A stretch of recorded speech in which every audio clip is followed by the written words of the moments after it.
నిజంగా ఈ రాష్ట్రంలో ఆడవాళ్ళకి రక్షణ లేకుండా పోతుంది.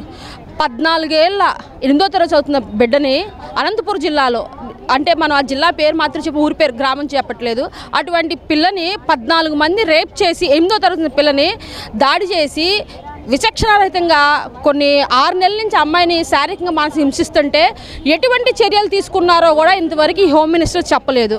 అలాగే గత సంవత్సర కాలంలో ఆడవాళ్ళ మీద రేప్ కేసులే కానీ మరి దాడులే కానీ విపరీతంగా పెరిగిపోతున్నా కూడా చట్టపరంగా చర్యలు తీసుకోవడంలో ఆడవాళ్ళ రక్షణ కల్పించడంలో ఈ కూటమి ప్రభుత్వం విఫలమైంది. అది కప్పిపుచ్చుకోవడం కోసం ఈరోజు మరి ఏదైతే అనని మాటలు వక్రీకరించి, అంటే ఒక ప్రతిపక్షం ఉన్నా అధికార పక్షం ఉన్నా స్వేచ్ఛగా మాట్లాడే హక్కును హరించే విధంగా నిన్నటి నుంచి ఈ రోజు వరకు చూస్తుంటే కొమ్మినేని గారి అరెస్ట్ను కూడా నిజంగా ఒక పాత్రికేయుడు అరెస్ట్ని ఎంత రాష్ట్రంలో భయభ్రాంతుల సిచ్యువేషన్ క్రియేట్ చేస్తున్నారు. అంటే స్వేచ్ఛగా మాట్లాడే అధికారాన్ని కూడా ఈ ఆంధ్ర రాష్ట్ర ప్రజలు కోల్పోతున్నారు.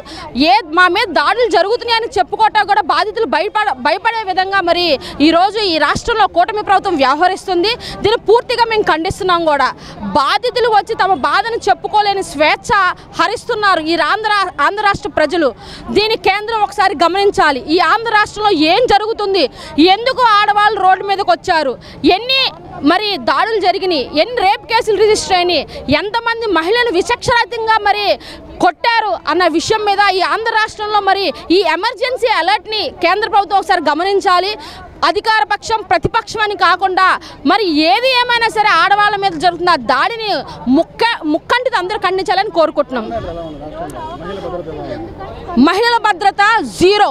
ఎందుకంటే హోమ్ మినిస్టర్ గారు మరి ఆమె ప్రతిపక్షంలో ఉన్నప్పుడు అమ్మ అనే పదాన్ని ఎంత వక్రీకరించారో అటువంటి హోమ్ మినిస్టర్ గారు ఇప్పుడు హోమ్ మినిస్టర్ అయిన తర్వాత మరి లా అండ్ ఆర్డర్ ఎలా ఉందంటే సామాన్య ప్రజలకు అందుబాటులో లేకుండా అయిపోతుంది. స్టేషన్స్కి వెళ్ళాలంటే భయం వేస్తుంది. మరి ఏదైనా కంప్లైంట్ మరి బాధితులు వచ్చి మరి 3వ తారీఖున మరి వెళ్ళి మా పిల్ల అదృశ్యమైందని చెప్తే పట్టించుకొని లా అండ్ ఆర్డర్ అదే పొలంలో తగలబడిపోయి ఆ బిడ్డ ఉంది.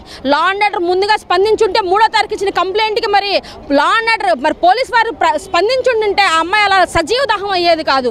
మరి లా అండ్ ఆర్డర్ గత సంవత్సరం కాలం నుంచి విఫలమైందని ఈ సందర్భంగా తెలియజేస్తున్నాం.